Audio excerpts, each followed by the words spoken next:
Om Swastiastu. Baik, sebelumnya perkenalkan nama kakak Ikomang Triana Saputra dengan NIM 2011031207, nomor absen 26 dari kelas I semester 3. Nah, pada kesempatan kali ini kakak akan menjelaskan mengenai penanaman konsep bangun datar, kesebangunan, dan kongruensi segitiga di sekolah dasar. Baik, lanjut saja. Yang pertama itu ada bangun datar. Nah, bangun datar adalah bangunan-bangunan yang mempunyai permukaan datar dan memiliki dua dimensi, di mana dimensi tersebut yakni panjang dan lebar. Bangun-bangun yang termasuk bangun datar antara lain adalah persegi, persegi panjang, jajar genjang, bala ketupat, layang-layang, trapesium, lingkaran, dan segitiga.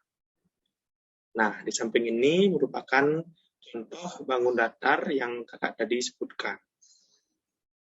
Kemudian kita lanjut dengan sifat-sifat dan rumus bangun datar. Di sini ada persegi. Sifat-sifat dari persegi. Yang pertama, memiliki sifat 4 sisi sama panjang. Kemudian yang kedua, setiap sudut yang terbentuk oleh sisinya merupakan sudut siku-siku.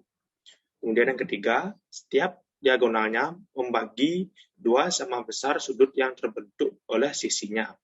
Dan yang keempat, perpotongan antar diagonalnya membentuk sudut siku-siku.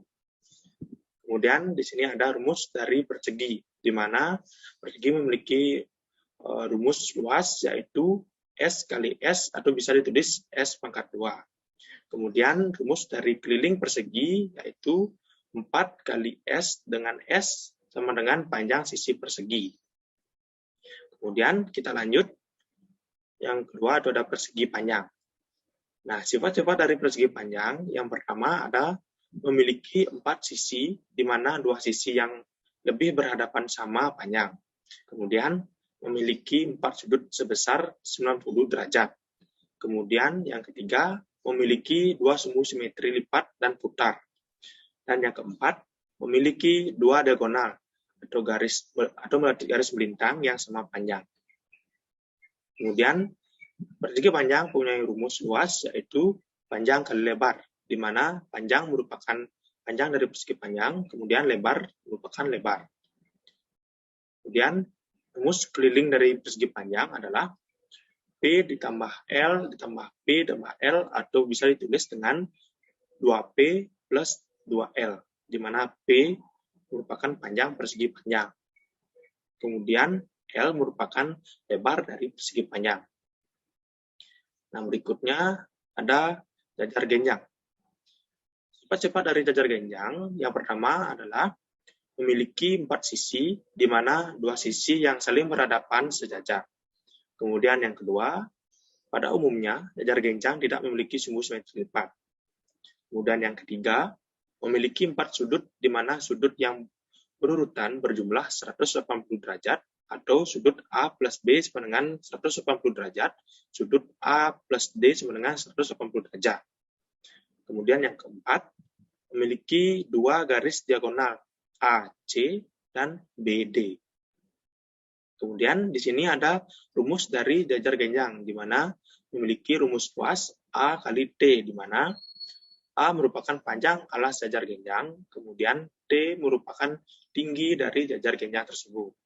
Kemudian di sini ada juga rumus dari keliling jajar genjang, di mana rumusnya adalah 2 dikali A plus B, di mana A merupakan alas jajar genjang dan B merupakan sisi miring dari jajar genjang. Kemudian berikutnya ada belah ketupat, di mana memiliki sifat yaitu yang pertama memiliki 4 sisi yang sama panjang, di mana sisi yang berlawanan sejajar. Kemudian yang kedua, garis diagonal membelah belah ketupat dengan sudut siku-siku. Kemudian yang ketiga, jumlah 2 sudut yang berdekatan adalah 180 derajat. Kemudian yang keempat, memiliki 2 sumbu simetri lipat dan putar. Kemudian di sini juga ada rumus dari belah ketupat, yaitu rumus luas, yaitu setengah dikali diagonal 1 dikali diagonal 2. Kemudian bangun datar layang-layang, di mana memiliki sifat, yaitu yang pertama, memiliki dua pasang sisi yang sama panjang, kemudian yang kedua, memiliki dua sudut sama besar, kemudian yang ketiga, diagonal berpotongan tegak lurus, dan yang keempat, memiliki satu simetri lipat. Satu simetri lipat. Kemudian berikutnya ada rumus layang-layang, di mana rumus layang-layang memiliki rumus luas, yaitu 1/2 dikali diagonal 1 dikali diagonal 2. Atau bisa ditulis D1 dikali D2. Kemudian ada bangun trapesium, di mana trapesium memiliki sifat, yaitu yang pertama memiliki 4 sisi dengan 2 sisi yang sejajar, yang kedua memiliki 4 sudut dengan jumlah 2 sudut yang berdekatan adalah 180 derajat. Dan yang ketiga, trapesium sama kaki memiliki panjang kaki-kaki yang sama. Kemudian yang berikutnya ada rumus dari trapesium. Nah, di mana di sini ada rumus luas dari trapesium, yaitu 1/2 dikali D dikali B plus 2. Dengan S1 dan S2 sama dengan sisi-sisi sejajar pada trapesium dan T sama dengan tinggi trapesium. Kemudian ini ada lingkaran. Sifat-sifat dari lingkaran, yaitu yang pertama memiliki jumlah sudut 180 derajat, kemudian yang kedua memiliki diameter yang membagi lingkaran menjadi 2 sisi seimbang, yang ketiga memiliki jari-jari yang menghubungkan titik pusat dengan titik busur lingkaran. Kemudian yang keempat, diameternya konstan. Kemudian, di mana memiliki rumus lingkaran, yaitu rumus luas, pi dikali jari-jari atau R pangkat 2. Bisa ditulis dengan pi kali R kuadrat.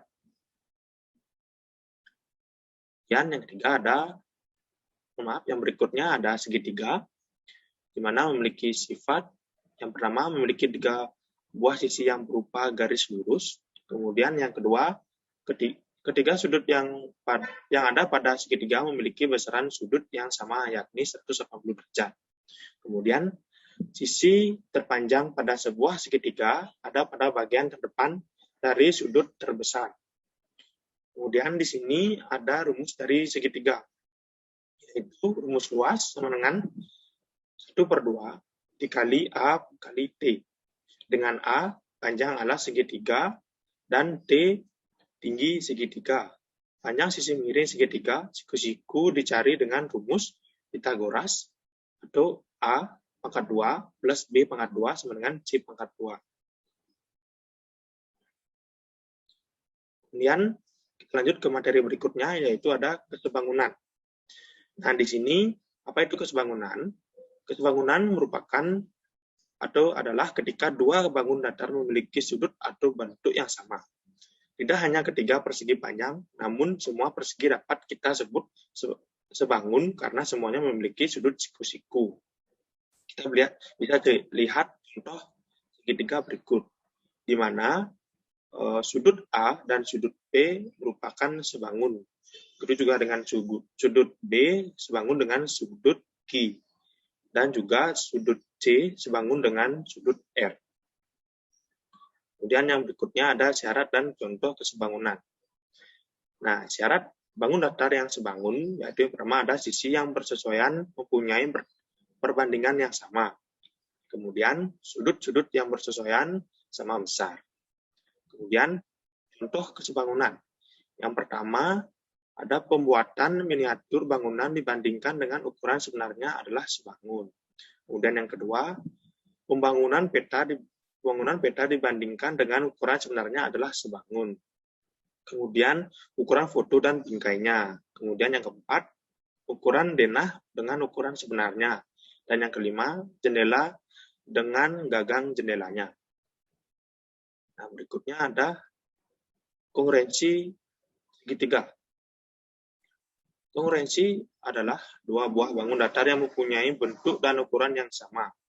Dua buah segitiga kongruensi jika mempunyai dua sisi dan sudut yang dilipat sama, yaitu SI, SU, SI, sebuah sisi dan dua sudut yang berada pada sisi tersebut sama, atau SU, SI, dan SU.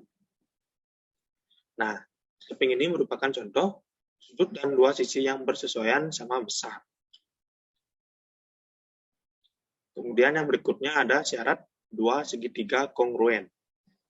Di sini syarat dua segitiga kongruen adalah memenuhi salah satu syarat di bawah ini, yaitu yang pertama, dua segitiga memiliki panjang sisi yang sama atau sisi. Kemudian yang kedua, dua segitiga memiliki dua sisi yang sama panjang dan sebuah sudut yang diapit kedua sisi itu sama besar, atau sisi, sudut, dan sisi. Kemudian yang ketiga, dua segitiga memiliki dua sudut yang sama besar dan sebuah sisi yang terhubung oleh kedua sudut tadi sama besar, atau sudut, sisi, sudut. Kita lihat contoh berikut, yaitu sudut, sisi, dan sudut. Baik, sekian pemaparan materi dari saya mengenai penanaman konsep bangunan datar, kesebangunan, dan kongruensi segitiga yang dapat saya sampaikan.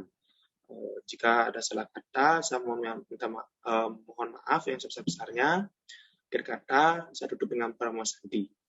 Om Santi Santi Santi Om.